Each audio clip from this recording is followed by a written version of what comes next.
Welcome to Let Freedom Ring. This week I have my guest, my brother, Mike Beaulieu. Mike, welcome to the show. Hey, thanks for having me. I appreciate it. Yeah. Now Mike's a two-time guest. We had him on the Skype version of Let Freedom Ring, or the, during the COVID-19 outbreak. Couldn't really have you in the studio. We're still in it, but things have changed a little bit. But with the proper precautions, I think we're good to go. I'm excited. Yeah. All right. So, Mike, the audience has already got to know you a little bit. Right. What have you been up to during COVID-19 or the last time that we saw you? Yeah, been keeping busy, that's for sure.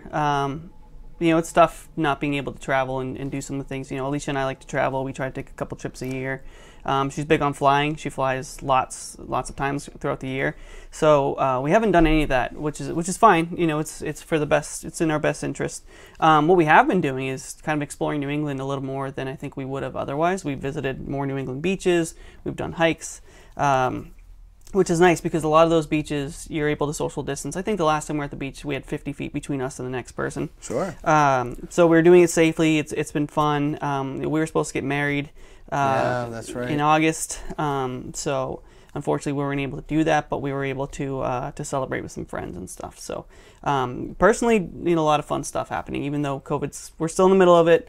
With masks, hand sanitizer, we're spraying everything down. We're keeping our distance. I think we've been good. All right, awesome. Yeah, awesome. And we did get together for what would have been the wedding weekend. It was a good time. Yeah. So, all right, let's move into current events. We got a couple here, COVID related, because that seems to be everything in our lives. For sure. Nancy Pelosi goes into a private hair salon. I don't know. She had her hair done in California, which I guess you're not supposed to be doing I think, maybe. right now. She said she was set up. Any thoughts on Nancy Pelosi doing that? Is she hypocritical or? Yeah, I personally take issue with it. I really do. I think that you're telling people to wear masks, and we should be wearing masks, and we should be listening to scientists and not politicians. Sure. But you tell people to wear masks, and then she goes. And was she not wearing a mask in there? She wasn't wearing a mask in the video that she was on. So okay. Someone had gotten a hold of the footage, the security footage. But you're not allowed to do that in that town still. You aren't allowed to. So other hair salons aren't open, and they're not open for business. But Nancy Pelosi is able to get in and do her own thing, and she said that she was told that it was okay in the city and that they had the permission to do it. Yeah. I don't know why a person in her position would just take someone at their word. She should know that stuff also. She should. So I do take issue with it. I don't think it's as big of an issue as people are making it out to be. But I think she's got to be smarter than that, and she should be wearing a mask because at the end of the day, her not wearing that mask is putting herself and the people that were working with her in a bad spot. So I do take issue with it. But again, I think we're all in this together, so I think it's a learning experience for her. Yeah. And if she was set up, that's not great, but she should be smarter than that. So I saw a photo. It looked like she did have some kind of mask. Maybe it wasn't pulled all the way up. Whatever. I think they might have been like washing her hair or something. You should might take the mask mask off for that. I mean, I'm at a different point where I know that I think you should be able to get your hair cut, did, whatever, wherever you live at this point. I do believe that you can actually do that without spreading this to numerous people. I agree with you. I think it's all a little bit silly. Mm-hmm. But Nancy, sure. It's tough. Yeah. I mean, some people are cutting their hair themselves. Me and you were doing that. That's why we're wearing hats. I mean, I've always done that. I've been doing that for years. Yeah, I no, cut I my own understand. hair. Because people like to criticize the mohawk. No, I like it. But no, people are sacrificing, and those businesses are sacrificing. Sure. So, I mean, I'm not going to put this all on one person and say it's all her fault. Yeah. But she should know better. I'm going to say this, and this is going to be my take. Open the businesses. Put your restrictions. Should be able to get your hair all set. Another COVID. The Rock. Yeah, and his family. The Rock, who I love very much for saving the XFL, because I love the XFL. Whole family has caught the coronavirus. Any take on that? I mean, so from my understanding, his kids are past it. So they've recovered from it, which is great news. The Rock has a busy lifestyle. He's saving the XFL. He's filming movies. He owns a production company.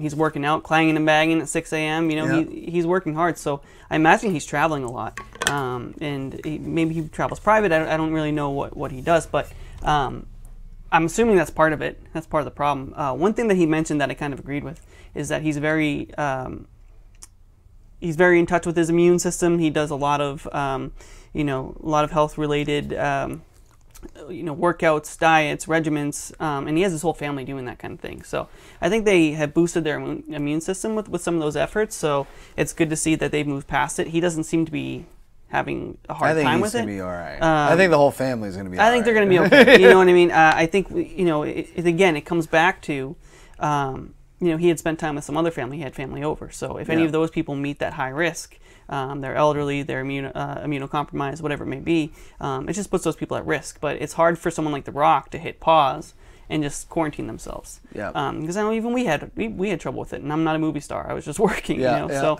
it's hard for him to just stop doing what he's doing. So he was probably traveling. He was probably doing some of the same things, and it's a learning experience. If The Rock can get it, then anyone can get it. I agree. I mean, a lot of famous people have got it at this point. It was an interesting story. The day before, it was The Rock's like, "Hey, I got all the XFL helmets. I'm ready to go." Next day, the whole family has corona. Yeah, and today he's like, "Oh yeah, I have a new shoe." Yeah, I think he's gonna be fine, and like I've said early on with the coronavirus, I'm someone that believes in all the things that we're doing, but I do think it's gonna be a new flu that's kind of just here. It's gonna be here forever, Yeah, it's part of life now. We keep talking about when this is over, when we move on from this. There's really no moving on from this. We'll get a vaccine, hopefully soon, and we'll be able to take it. And some people take it, and some people won't. Because you do have a lot of anti-vaxxers. You do have people who think that herd immunity is a possibility, which I think was going to take more time than people are aware of. So there's a lot that goes into that for sure. But I think, to your point, it's probably part of everyday life now. We just got to get used to it. I agree with that. I mean, I never have a flu shot. I couldn't tell you the last time I had the flu. And I'll tell you this. I wash my hands constantly. I've always been that, even before this. So it's here to stay. People are going to get it. Someone like The Rock, he looks all right. He looks like he's doing okay. Yeah. But as he looks like he's ready to film Gridiron Gang too. Yeah, he's ready to play the same character in every movie again. But I as someone who is immunocompromised, I do take it very seriously, as do you, who are not immunocompromised, but you take it seriously. So as long as people are taking those precautions, I certainly don't want to be the first person to take a vaccine. I'd like to see what happens with a few people first. I know they're running tests and stuff like that, but you just never know. But I will get my flu shot this year. I will continue to wear my mask, continue to hand sanitize, wipe down my areas. That's just what it's going to take. Now, you said you're immune compromised. Now, you were diagnosed with Addison's 4 years ago, right? Yeah. And have you gotten sick at all since then? Like really sick? Yeah. So a couple years ago, I had the flu. Okay. And luckily we have Tamiflu. Tamiflu, I think that's what it's called. A couple medicines that you can take that help kind of knock it out in a couple days. We also have flu shots, which you can still get it. Yeah. But yeah, I did get very sick. I had a really high temperature, 103, something like that, for a day. Felt awful. I mean, the body aches were something that I can't wish on anybody. So it did take me a little bit longer to recover from it. Yeah. The lucky thing for me is my body just doesn't produce cortisol. Yep. So I take medicine to replace that. So my body thinks it's working well. It thinks it's working the right way. So as long as I'm taking that medicine, I'm okay for the most part. But I do have to be careful, especially with something that can hurt your immune system or it can attack like the lungs, like COVID does. Just you can't treat it. I can't treat it like I'm in the same position as everybody else. But at the same time, as long as I'm taking my medicine and listening to my doctor, my endocrinologist, then I should be just fine. All right. Yeah, it's tough with all these, you just wonder because there's a lot of people that have passed from COVID and you wonder the whole picture of it, I guess. Yeah, and that's the thing is it doesn't look like there's anything wrong with me, right? So, when someone goes outside and they don't wear a mask, or they're coughing in the air or whatever they might be. I don't have immunocompromised stamped on my forehead. You know what I mean? You don't know who has it. You can see if someone's elderly, but you don't know who you're putting at risk, and that's why it's just better. I'd rather be safe than sorry. Very selfish of a lot of people to act that way. I think so, yeah. All right, we'll talk a little bit about politics. Obviously, the president continues to divide as he sees it, helping his campaign, I guess. But truly, do you believe that Joe Biden and Donald Trump are the two best candidates that this country could come up with? No, I think we're right back in 2016, where I think Biden has maybe a little better a reputation than Hillary Clinton did going into it. Neither here nor there, but for the time, I think he's going in with a better reputation currently than she was when she went in to the race. So I think it's tough. I read something that there's a few different types of voters that are going to decide who the presidency goes to, that they have to win over. And one of them was called a double hater.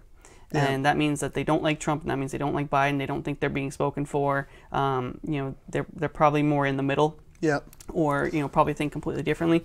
And those people think that if I vote for a different candidate, that my vote basically goes to waste. Yeah. Because then that person will get a handful of votes, and Biden and Trump will run away with it. So I do think that's an issue with the two-party system that we haven't been able to fix in a long time. It's kind of like ever. It really does feel like we're just sort of doing a tug-of-war type thing from year to year. I don't think they're the two best candidates, but I think Biden, they thought he's got the Obama rub. I think Kamala Harris was a good choice for what he's trying to do. But I do think that Trump also benefits from the cancel culture and a lot of the stuff that's going on right now. The more he talks about, the more he screams about it, the more the people who support him they're coming out of the woodwork and we need to stop this from happening. So the more that stuff happens, the more I think it starts to sway towards him. I do think he started to take some leverage back from Biden. So we'll see in November, but I don't think there are two best candidates. Who wins? I think Biden. Okay. I think just too much has gone on in the Trump administration. Maybe the economy did well for a while, but what we've happened now with COVID, with the riots, with everything going on, he says, this is going to be Democrats' America. It's like, you're president now. Yeah. And it's happening now. So how does that make any sense? What are you doing about it? We can't just go in and force cities to do what we want them to do. So I don't know. I see it getting worse before it gets better. But I think with a more even-tempered guy in office, we're probably better off with Biden. The only issue is that just because he's president doesn't mean Trump's going to stop tweeting. Oh, he's not. So can he keep them riled up? I'd actually like to see the post. What is the post-Trump? Yeah, we'll see what it looks like. Yeah, it's kind of crazy because I talk to a lot of people, and especially on the show, and I've had my guests that have been Trump diehards, and there's we're the silent majority, which I go, I don't know if that's really a thing because they're not silent. Yeah, they're not. They're not. But the other thing has been, I've heard conservatives saying Donald Trump does not deserve a second term. He's done nothing to really deserve that. So it's going to be interesting. They're both old men. Mm-hmm. I think we can all do better. Yeah. And hopefully in future elections we do. Hopefully we can get someone under 70 to run for president. That'd be wonderful. I think even like John Kasich, I think he's endorsing Biden or said he doesn't want Trump. So that's a pretty high profile guy. I was a fan of John Kasich in the primaries of 2016. Colin Powell spoke at the DNC, I believe. Mm-hmm. A lot of Republicans did, and they're sick of it. But then you have the other ones that are like, well, we're going to ride this guy. If he wins, we stick with him. If he loses, we bury him. Yeah, that's how it's going to be. It's probably the case. All right, let's get to the fan questions because you have quite a few. Probably a record. I have a pretty large fan following, so yeah. As we expected. First question from Mark Dadu, former guest of the show. Dadu. Mike, being in an interracial relationship, which I don't even like using that because I don't think of it that way. Right. But some, people on the streets, they might see that and think that. Do you fear raising biracial children? Well, first of all, shout out to my boy Mark. I don't know what camera. Love you, Mark. I do. I wouldn't say fear. Yeah. I do have concerns, I guess you could say, because my kids won't necessarily, quote unquote, look like me. They'll be a little bit different. Alicia's brown. Yep. She's Indian. She's Indian. India. Yeah. Her family's from India. So she's Indian. Yeah. But she has brown skin, and I have I'm pretty tan, but I think they're gonna look more like Alicia. Hopefully, I'd like them to get her looks and brains and all that good stuff. But we have been talking about having children, and I do I don't think I fear it, but I do think that they'll grow up maybe in a different America than I grew up in. Now, that's not necessarily just times change, people change, but the way people view them versus the way people view me is going to be different. So all you can do is, in my mind, is raise them right, raise them not to put up with stuff like that, stand up for themselves when they have to, and not, just not listen to stuff like that. So I don't fear it, but I do have some concerns about raising biracial children, not being biracial myself, because they're just going to have a different experience than I'm able to have. So I think I'm going to learn a lot from it. I've learned a lot from Alicia over the years, obviously, and her family. Her family has been amazing to me, and you guys have been amazing to her. So I do feel like I'll learn a lot as I go, but I do have, there's part of the back of my head that says, this kid could grow up and have a different life than you had. But yeah, it's very possible. I feel like, not in our lifetime, we will get to a point where, I don't know when, but the races aren't going to matter as much. I hope so. Or that we're going to keep, people are going to be with different people, And I do think it's really, you don't see it a lot necessarily. Yeah. At least from my perspective, being white, but you hear it all the time. Social media is where people get brave and they say whatever they want. What I mean? But I just know growing up, Mark and I were best friends, two very different backgrounds, and we never really talked about it. Yeah. And you hate to admit that racism exists or that some of the stuff is happening, but the more you see it and the more it's in your face, and it's like another guy shot by police and he was given up, or he didn't deserve to die. You just keep seeing it happen. It's like a pattern, and we didn't talk about it growing up, but it was probably an issue. But now you have social media, and people are able to record this stuff, and now it's in your face, and you can't just ignore it. No, you can't. And one thing I've always found interesting was, why does Colin Kaepernick care? He was raised by white people. I go, wait, so he could just rip off his skin and look just like his parents that raised him? That argument never made any sense to me. Me either. All right, next question from Mark again. What's your take on the Black Lives Matter movement? Do you believe the negativity that the media is putting out has anything to do with what Black Lives Matter is all about? Yeah, that's a great question. I think it's an amazing movement. I think it's a movement that should have been happening a long time ago. And I can't believe that saying Black Lives Matter upsets people. Yeah. Because we're sticking matter. Yeah. Matter, not are better, not deserve more, just matter. Yeah. And people are like, well, other lives matter too. And saying Black Lives Matter doesn't mean that other lives matter don't. But can all lives matter? Do we have a breast matter? cancer month? Right, yeah, exactly. All cancers matter. You can't have breast cancer month. So that's a good point. And it's mostly because people find it hard to identify things with when they haven't been affected by it. Yeah. So if you haven't been affected by racism, it's hard for you to say I'm on board with this necessarily, because you're basically going to want to say, well, I grew up in Boston. We're not racist there. That doesn't happen, but it does happen. You know what I mean? But with cancer, everyone knows a friend, relative, coworker, somebody famous that they admired. Everyone's been affected by cancer, and everyone can get on board with that. When we talk about racism and people can't, necessarily relate to it because they haven't experienced it, you have a hard time getting them on board, which is a tough thing. I do think that when Donald Trump gets on there and says that Black Lives Matter is an issue and that they're Antifa and that they're causing all this issue, I think that's so backwards. Yeah. I think that the movement is important. I think that the message is clearly not landing because it just happened again in LA. They shot and killed a black man who didn't deserve it.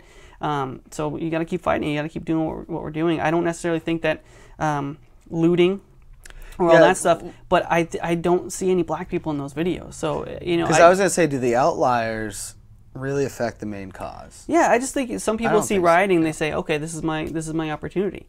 You know what I mean? It's like when Hurricane Katrina happened and people were looting. Yeah. Some people were taking like TVs and stuff like that, and it's like they're taking advantage of a situation. But when the far right starts going out there saying Jews will not replace us, conservatives don't care. Yeah, that's an issue to me. Right. So when you're peacefully protesting, and I'm talking about in Boston there was a peaceful rally. We went to one in Nashville. It's a peaceful rally.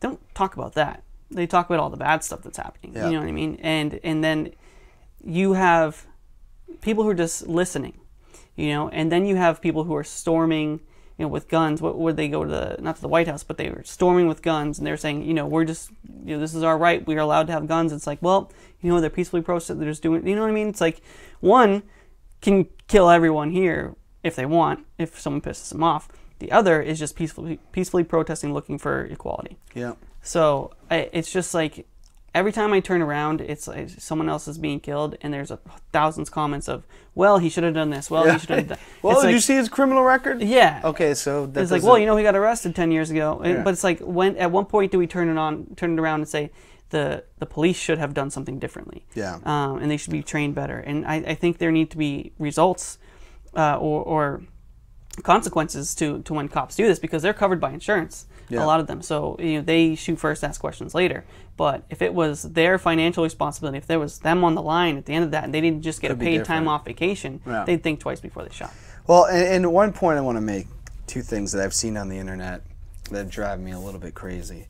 One was a good thing, actually, that said you can support police, good police, you can support Black Lives Matter, and you can be against police brutality. It's all kind of one thing.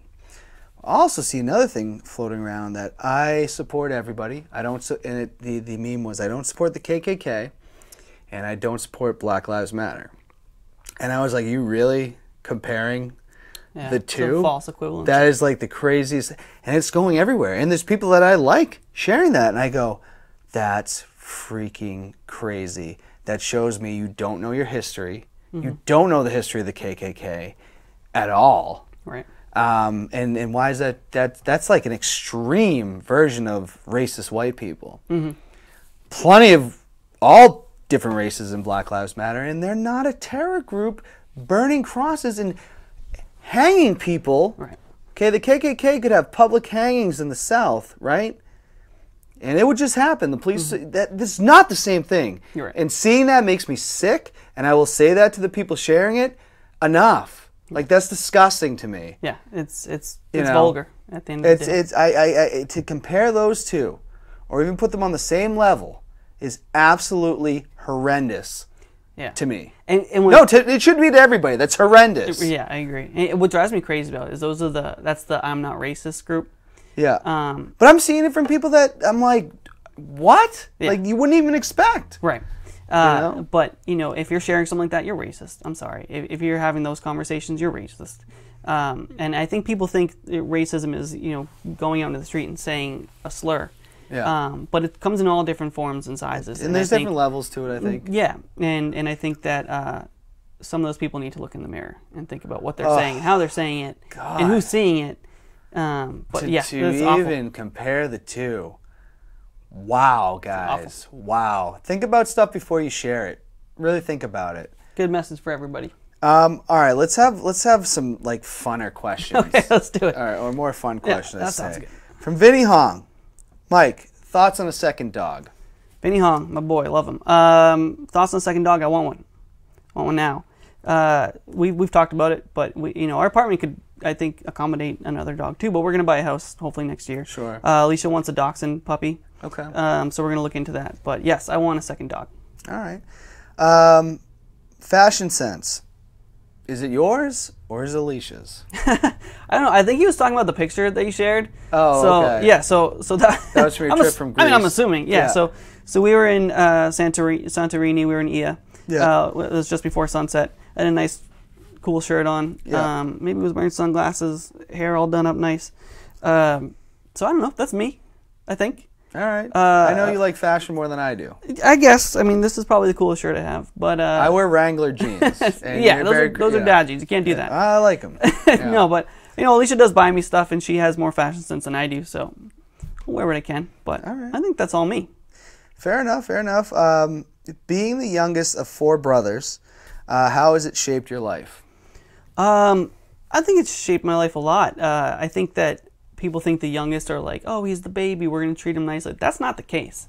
You get second hand, third hand, everything. Our parents were, and hopefully Bill doesn't watch this, they're very tired by the time that I was born. They were burnt out by 3 kids, so they were like, okay, he's not going to die if we just walk away for a second. Yeah. So I do think that it's shaped my life in that I feel a I want to be my own person. Sure.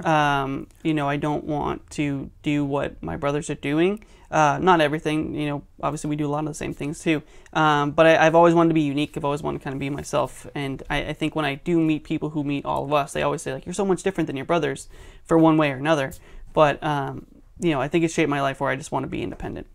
I mean, we should all be a little bit different. I mean, we, Yeah. you know, so.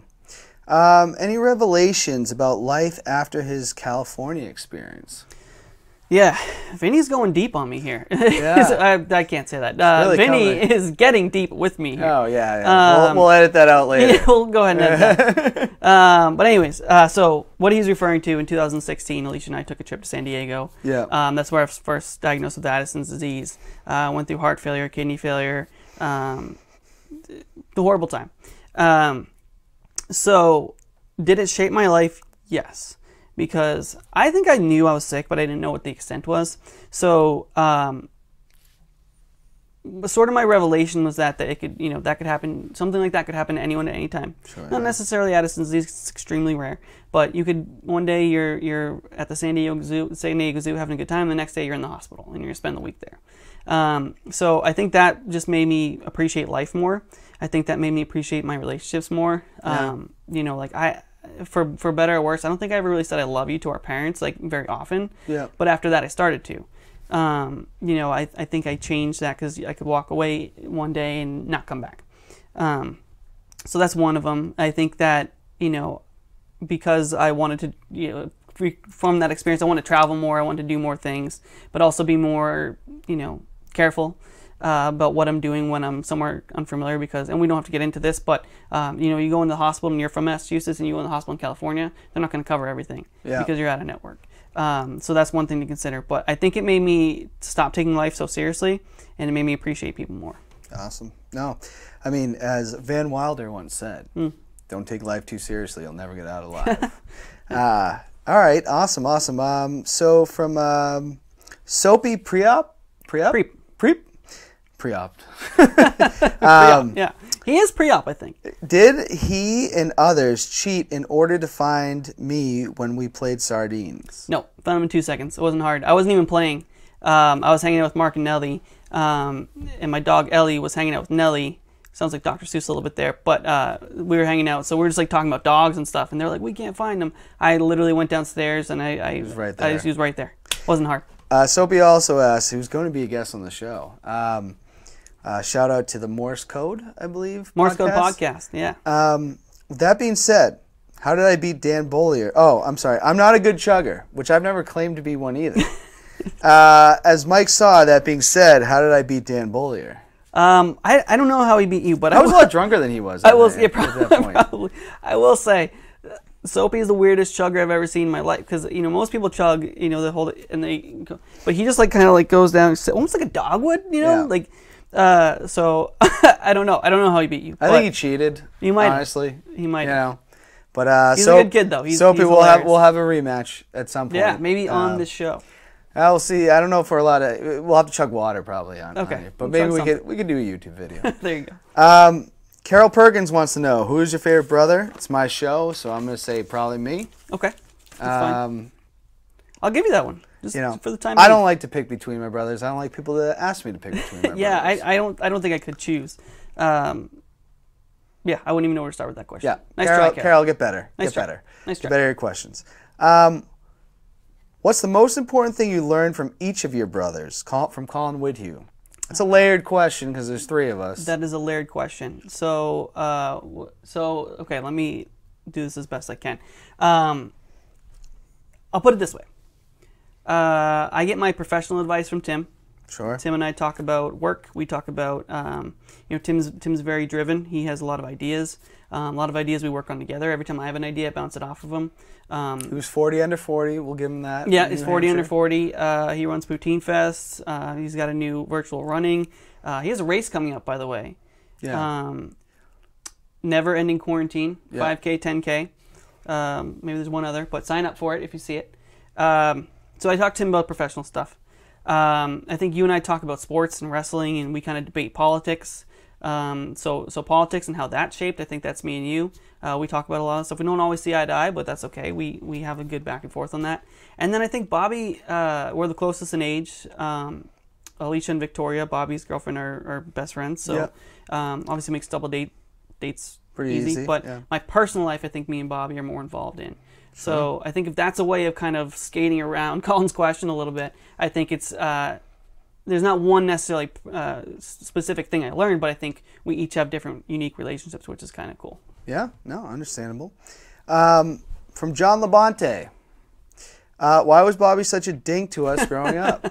I don't know. I couldn't answer that question. It's probably for Bobby. He still is a dink, though. So yeah, why is he a dink now? That's the I don't know. The question. How come he hasn't grown out of it? I guess that's the question. But good question, John. That's a good one. From Kendall Reyes. And Kendall Reyes, former NFL player, was invited on the show. Kendall, I sent you the message. Never heard from you. The invite's still there. But, return a message. Yeah. From Kendall. No, he's a great guy. Yeah, great guy. Absolutely. If you can pick an ultimate manhunt team from the neighborhood, who would it be and who are your top 5 picks and why? That's a lot. If you want to give me the top 5, I'll give you the top 5. Let me give you, so I'll give you a quick reason of why I would choose people. So if you're playing manhunt, right, and we use the entire neighborhood, we had a big neighborhood. Entire neighborhood's up for grabs, right? You can hide anywhere, you just can't go indoors. So you want speed.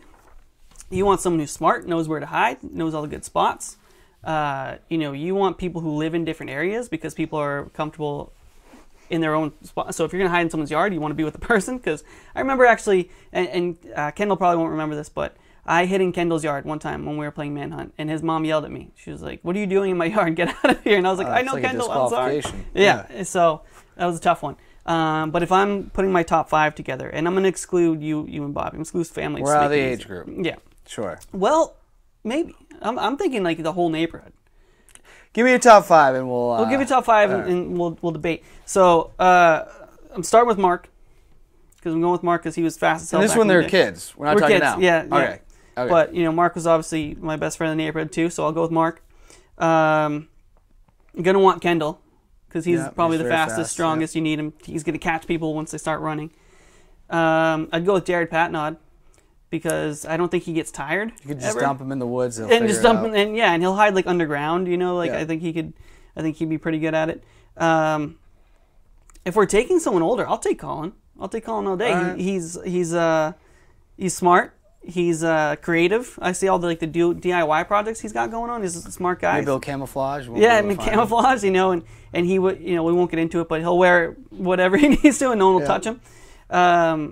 That's an inside joke. If Colin ever comes on the show, we can discuss that. Exactly. And then my last one,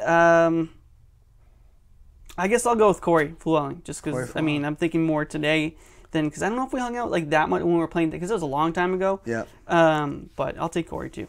All right, good He has a good spot to hide. He has a good yard for hiding, that's for sure. Again, Kendall, would love to have you on the show. Kendall, pick up that phone, man. Come on. The message was there. From our friend Maura McCabe, I should say. First off, beautiful photo. She really liked the photo. It was a great photo. She's right. Second, how much are you buying into Cam Newton, obviously, and how do you think it'll pan out? I'm buying into the Cam hype because I love Cam Newton. I liked him before. Yeah. You know what I mean? The only thing he really gets heat about is not diving on that ball in the Super Bowl, which is silly. Which is stupid. I mean, maybe he should have, but he didn't. So move on. You try playing the Super Bowl. Exactly. I think he's a guy who was willing to take less money to prove himself. I think he came to the Patriots because he wants to win. Yeah. I think he brings personality to the Patriots that we haven't had a long time. I love that he's dancing before in between practice, in between plays. I love that. Before they go and they run a play, he goes up to every single wide receiver, gives him pep talk, high five, tap on the shoulder, whatever it is.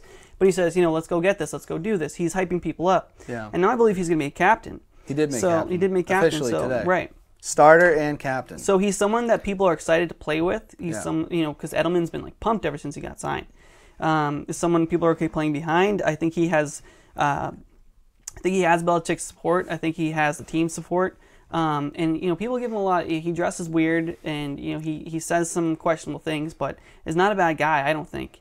And I think that after Tom Brady, this is the guy we need. Yeah. You know what I mean? This guy with a little personality who can play a different type of football because he's not going to play like Tom Brady through. He's going to be able to run, and he's a big dude. He's going to knock some people over, and he's going to be fun to watch. I can't wait to see it. As you know, I bought my Cam Newton jersey. Yeah. I was excited about it.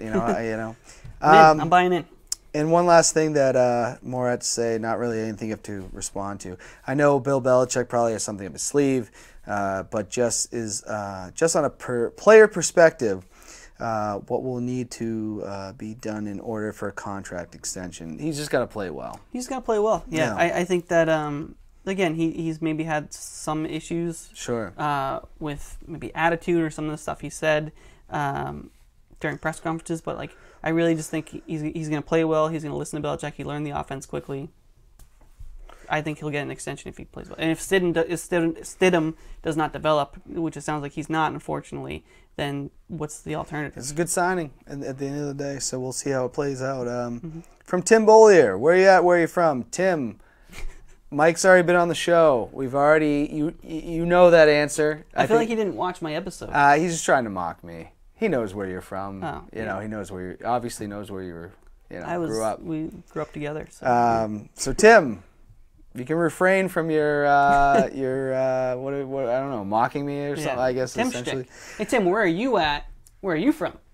Yeah, right? And another person's been invited to the show. Come on, talk about Poutine Fest. Never has taken me up on that. So, I think he'd be a great guest. Yeah, he can be fun. He's got a lot of good stuff going on. So yeah, so the invitation's out there, so that's on him. Okay, send the invitation, Tim. Come on. From Tim Hogan, former guest of the show. Hogan, good guy. First time on location episode in DC.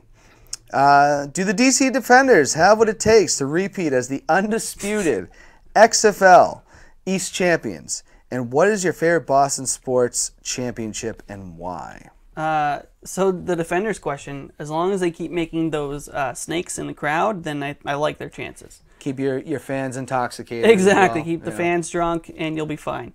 No, I really. So we went to that game, and I don't know. It was a lot of fun. Wasn't a great football game, but it was the big cup snake game, so it was cool. It was a lot of fun. Snake, yeah, beer snake. So it was a lot of fun, and I think the presentation's good. So what do they need? They need The Rock to save them and come back. Yeah. Then you'd come back and they're going to win it. I don't think there's a team better out there. Favorite championship is such a hard question because I still feel like every time they win, it's like the first time. Yeah. But I do think that my favorite was was Super Bowl 51, just because the comeback was absurd. Wow. I think a lot of people had given up.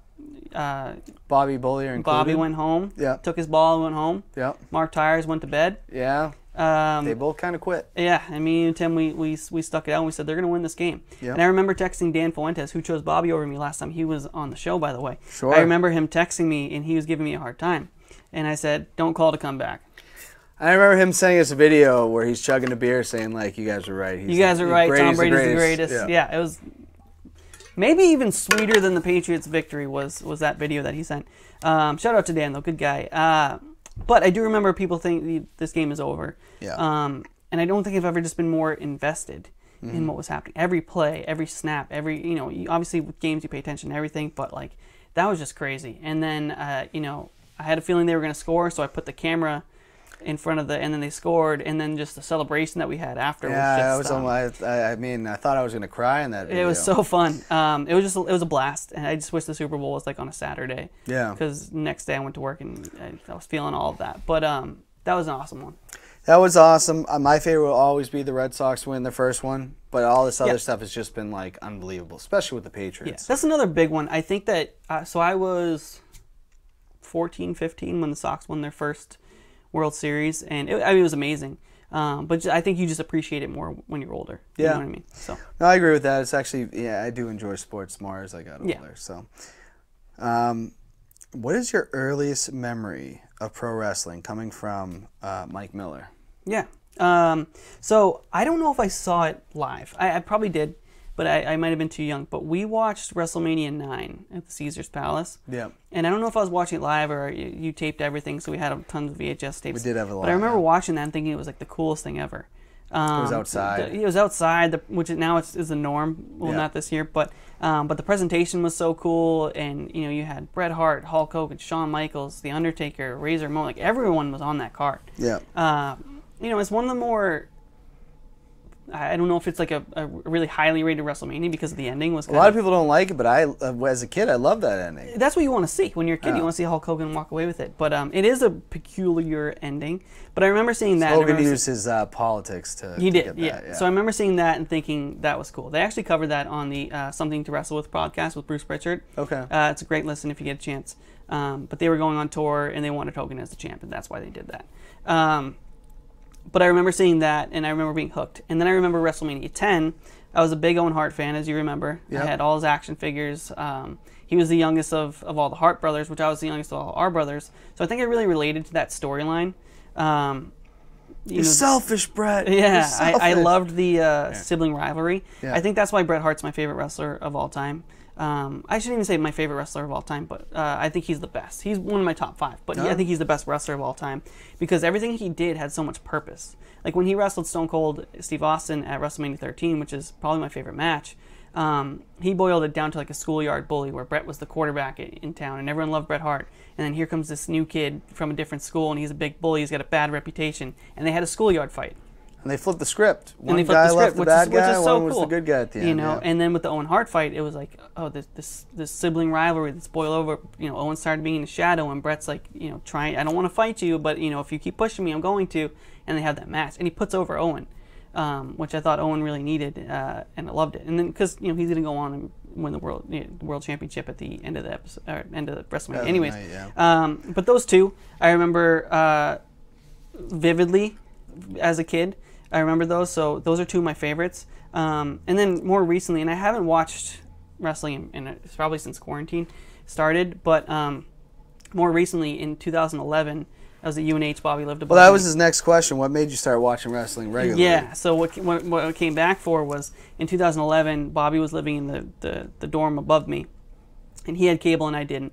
That goes back to that younger sibling thing. Yeah. He had a brand new bed. Mom and Dad bought him. He had cable. I didn't have any of that stuff. So he was watching Raw, and The Miz was cashing in his Money in the Bank contract against Randy Orton. That was an awesome night, yeah. And I didn't even know really who The Miz was at the time. I knew Randy Orton, of course, but I hadn't watched in like 10 years at that point. And he comes running down. He's like, "You gotta see this. This is crazy."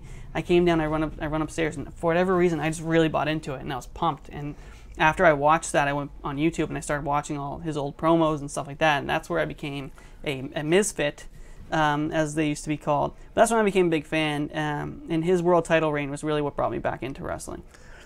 Miz is a very entertaining guy, and a lot of people love The Miz. And a lot of people hate him. Definitely he's definitely a gem of WWE. He's done everything they've ever asked him to do. Yeah. So yeah, I do remember that night. That was a great night when the Miz cashed in. Any thoughts on the early exit of the Bruins? I mean, it's such a weird season. Yeah. To go from the highest scoring team, the best team in the league, to okay, now we're gonna do this like play-in type thing, and you're gonna end up playing a better team earlier. Yeah. That was kind of a bummer, but it is what it is. After last year, I kind of wanted to see them go a little deeper in, but that's okay. It's unfortunate. I think some people say Tuchel leaving had something to do with it. I'm never going to fault anyone for doing what's best with their family. I think he did the right thing. Stepping away due to COVID, I don't blame him for that. So it kind of is what it is. I feel weird about sports this year because, especially hockey, I kind of felt like it was a wash. And I'm not a big hockey guy to start with, but I just felt like disinterested. And even the NBA, when it started back up, I didn't have any interest in watching it. Now I'm trying to watch because the Celtics are doing so well. Yeah, well, that's the next question. Do you think they can win out? I think they can. I think Jason Tatum's awesome. I think he's really come into his own. I think Jaylen Brown complements him so well. I think the change from Kyrie Irving to Kemba Walker was such a big change too because they're both leaders but in their own right. Kyrie Irving has to tell everyone that he's the leader and that he's doing all these great things where Kemba just does it on the court. I never liked Kyrie Irving. I just think he didn't. Felt like he quit on one team just to come quit on another team. Yeah, exactly. I just feel like he didn't fit in the way that he probably wanted to. When he came here, he's like, I'm going to bring a championship. I want my number up in the banners and all that great stuff. And listen, we forget because it's pro sports and we're used to it. But to Kyrie Irving, it's a job. Yeah. You know what I mean? He wasn't a good fit. So I have no problem with him not signing because he wasn't. No one was making it easy on him either. You know, everyone No hated him obligation to here. do that. I totally. You get know, that. so I didn't want him to sign. They did better without him the year before. Yeah, exactly. You know? So I had no issue with him leaving. I think being able to replace him with someone the level of Kemba was huge. Yeah. You know, I think Cantor's starting to come in his own at the right time, as he's been kind of on and off all year. But really, I think they have the lineup to do it. You know, and I think if, you know, knock on wood, if they are able to make it to the finals and they're dealing with the Lakers, that's the big challenge. I put Marcus Smart on LeBron, and I just let them go one-on-one. You know, I keep a close eye on AD at the bottom, and you just hope for the best. You know. I mean, Celtics Lakers would be awesome. I mean, selfishly, when they were talking about canceling the season and teams canceling, I was like, and it first reported the Lakers and Clippers were out. I go, and I was good. Like, can the Get out of here. The Bucks want to leave too? Even though I think the Bucks are down now. Yeah, they're down 2-0 to the Heat right now. Yeah, so. I mean, for selfish reasons. Obviously, you start to have teams drop. It could be taint the championship. Right, and it's tough because you want the toughest road, right? Yeah. Because then there's more value. But we'd still say Banner 18 if it happened. We still have it, right? Yeah, can't take it away.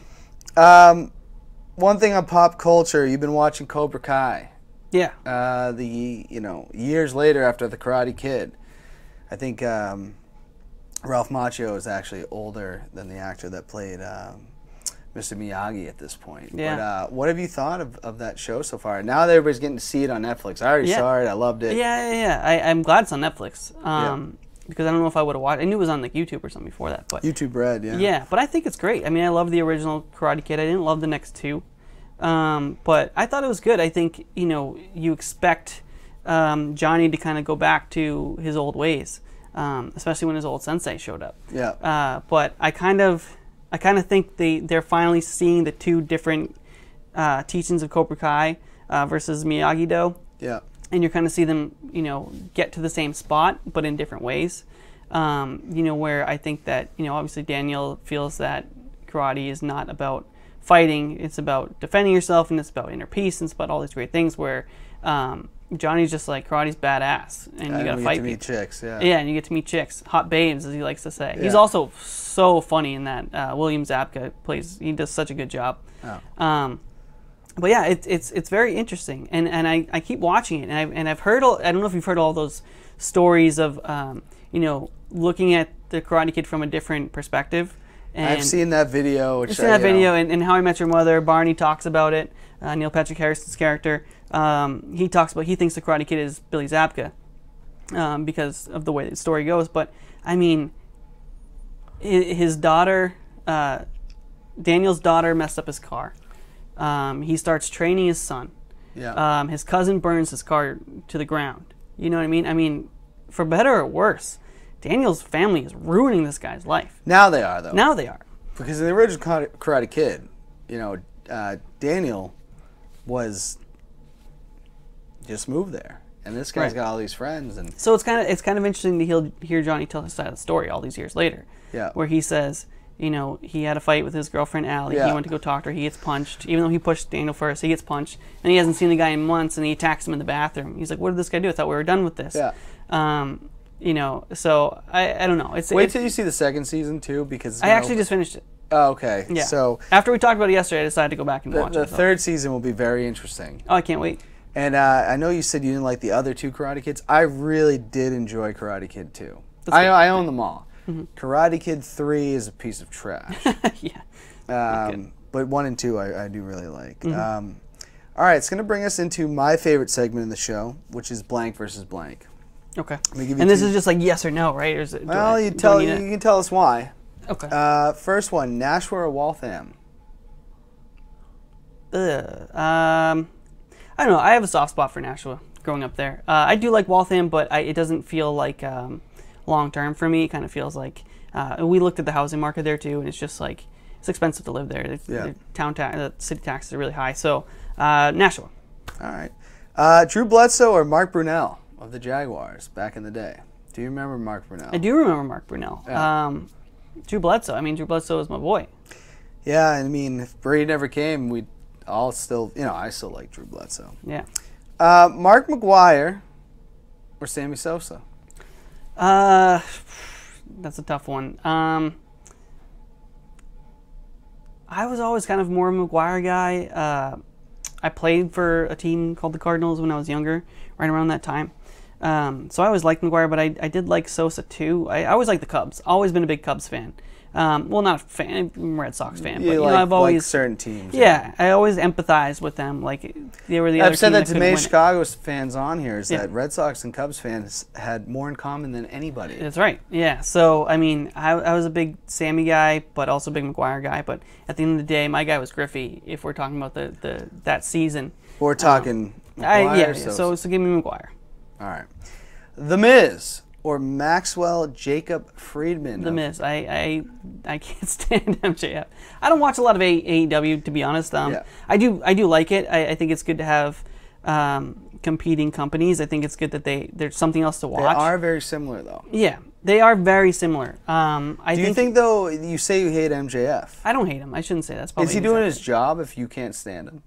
Well, there's two types of heat, right, that they say. There's one that's like, I hate this guy, I want someone to punch him in the face. Yeah. There's the other type of heat that makes you want to change the channel. Yeah. I don't even want to see his face. I have no interest in watching him wrestle. So I don't know if that's him doing his job. I think he's a very talented guy. I mean, if everybody liked the same thing, there'd be one match on the card, right? Yeah. So I think he's probably doing his job. He's doing it well. He's in a position to be champion, hopefully someday. I think he's fine. I can't criticize his talent or what he's doing. I just don't like him. And I think a lot of the same people feel that way about The Miz too. But I think the slow talking, he's got the suits now. I think he wears like this weird scarf thing. But he's also much smaller than The Miz too, which I don't think people talk about in AEW because there's a lot of smaller guys. Yeah. But I think if he was in WWE, he'd be a cruiserweight. No doubt. But I think he's the most talented on the mic that I've seen in a long time. He's a natural, because he's not that long into a wrestling career, so he is a natural. No, I gotta say, when you do see him live, the funnest thing to do is boo him. Yeah. It is a lot of fun. Yeah, So, boo him right now. Yeah. All right, Obama or Trump? Like, who do I like more? Yeah. Obama. Yeah. I actually, that's a softball question. that's a good one. I worked on the Obama campaign in 2008, which was a lot of fun. I learned a lot there, but I ended up doing a lot more canvassing and stuff than I wanted to. But me and Mark just found a flyer one day. We did some research on Obama and what his policies were going to be, and we decided to sign up. Nice. And so we went and worked on the Obama campaign for a few months. It was fun. I mean, I don't think it's close. Yeah, no. The Ultimate Warrior or Sting? Sting. I don't know if I was ever a big Warrior guy. I liked the Warrior, but like he was that like 80s type of guy for sure. And I liked a lot of 80s wrestlers, but I think by the time I really got fully exposed to the Ultimate Warrior was like 96. And he was already not the same. Yeah, and he just wasn't the same guy. So I would go with Sting. I also didn't watch a lot of WCW until the NWO time.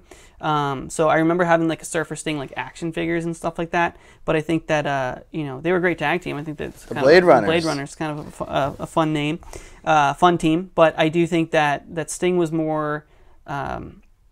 There's more depth to Sting, and I think he was a much better wrestler, obviously too. Altogether, he was, but I'd put. Who are Sting. you taking? I'd take Sting. Okay. But I love the Ultimate Warrior. I did. The Buffalo Bills or the New York Jets? You have to be a fan of one of them. Oh man, that's a terrible question. No, I'm just kidding. Bills.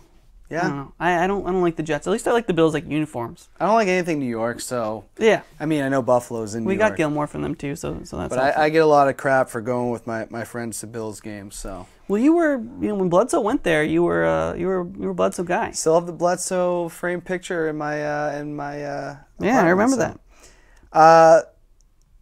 Tom Brady or Cam Newton? Like now, or ever? Tom's my guy, man. Yeah. I love Tom Brady. I still will support Tom Brady for as long as I can. I hope the Bucs do well this year. I like Gronk too. I like Cam Newton. I think he's our quarterback now, and I'm excited to see what he does. I'll never forget everything that Brady. But Brady did it. Yeah. Come on, Brady is Boston. But I am rooting for Cam Newton. I can't wait. Yeah. The Sopranos or Oz, two HBO groundbreaking shows. So I did watch Oz, actually. I've seen the whole show, and it's a good show. But I think Sopranos is like top 2 all time for me. It's just such a great show, and it's the rewatch value to it is so great. Tony Soprano is one of the best characters of all time. The best, in my opinion. Yeah, I love watching the the Paulie and Chris episodes where they're kind of going back and forth. So I'd have to say Sopranos just because it's one of my favorite shows ever. It'd be tough to beat with anybody besides like The Office. All right, toughest question of blank versus blank. Vinny Hong or Austin? I got to choose between my friends? Yep. Oh, man. Who's going to watch this? That's the question. Chances are, Austin's already said that he loved the episode with me and Mark. So he might watch this again. Yeah. I mean, I love Austin. I love Vince. I don't know if I could pick. They're both groomsmen in my wedding. Yeah. So if that's any indication. Well, this is why it's the hardest question. Yeah. The hardest question of blank versus blank has to come down to friendships on the line. No, you don't have to choose that. Okay, so I can't. They're both great. All right, Mike. Well, I really appreciate coming on the show. Yeah, thanks for having me. Two-time guest. Two-time guest. But everybody, continue to keep your heads up, think positively, and until next week, let freedom ring. Let freedom ring, y'all.